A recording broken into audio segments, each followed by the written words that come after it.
Yeah, so we were talking about adding a new button Yes, and the graphic and the of the graphic. token. Yes. Okay. Yeah. Okay. Let me go to the UEFA is a better fit.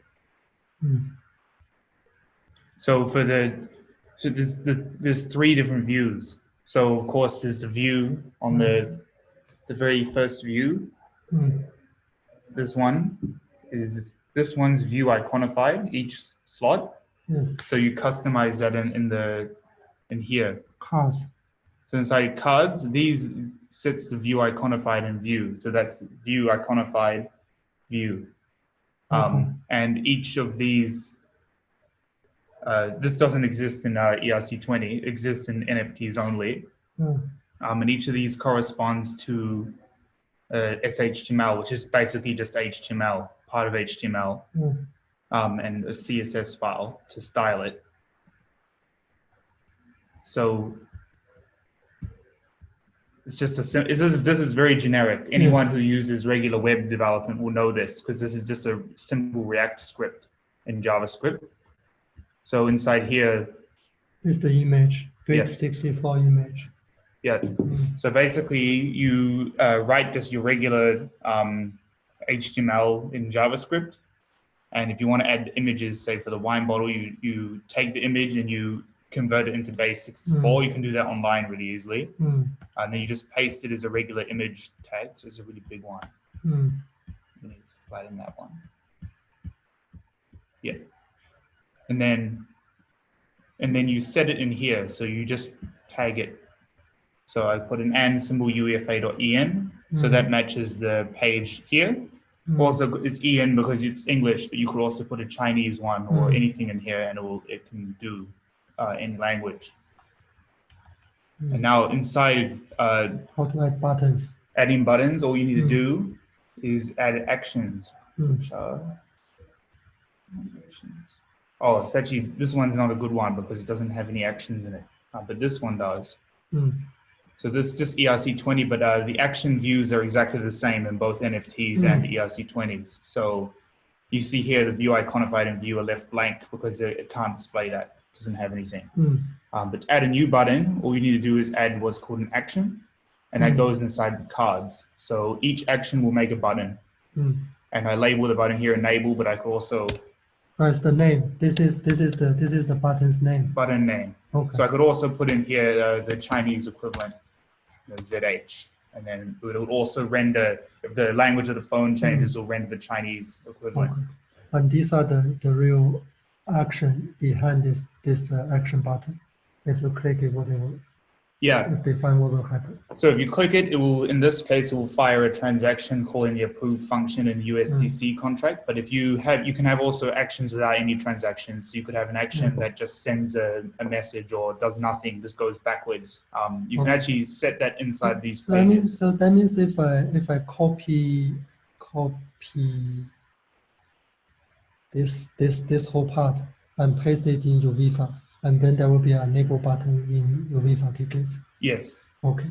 And once I know how to do it, it should be easy. And for this one, it's only one XML file. But for UEFA, why is so many different? Oh no, there's only one. But there's this. That's me making them into canonicalized, squashing everything together, and that one's signed token script file. Okay. There's only one. So for me to do demo, I only need this XML file, right? Yeah, and then you would make it, squash it into the canonicalized one and drop that into the phone because you need the layout. So XML on its own doesn't have any of the layouts in it. To run it on the phone, you squash it into a canonicalized file and then you drop that in. How to do that? Is make uefa.canonicalized.xml push, and then it makes it. You want to see? But if I have, for example, this well, the debug in iOS allows you to drop. You can drop the XML, SHTML, CSS into the phone. It can also work. Yes, for example, Rosie dropped me this file. It's an XML file. Yeah. And it's already can change the display and the action. Yes. So if I change based on this XML file, just change the base 64 code in this XML file, then I can change the graphic. Right? Yes. Then I just need this one. I don't need this file. Yes, just the one nuance is that when you make it into this file, it goes through the XML parsers. So some JavaScript things go funny unless you wrap them in this tag you can see. And also where to change C data. where to change the contract and the network. It's just at the top. So you define the contracts that are involved, but then you define here what the contract is. So for example, if it was a card for the DAI bridge, I'd put DAI here. So this is for CUSDC, but if I wanted to change it for USDC, I'd put that there. And it's the contract name. Yes, it has to match this. This is the contract address. Yeah, and network ID. So one for mainnet, etc. Then why there's two?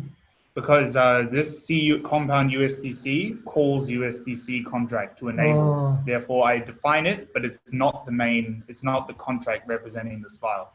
Okay, then this one is the one representing this file. Yes. So you define that here. So you say what's the main contract, and it's that one. Oh, okay. Yeah, and the ID is really clever. It will tell you it doesn't exist if you put it wrong. So yeah, put it like that. Yeah, and so each action has a layout page and style. So I can define the enable page, and that's separately done with its own layout. That is fine. That will be next step. I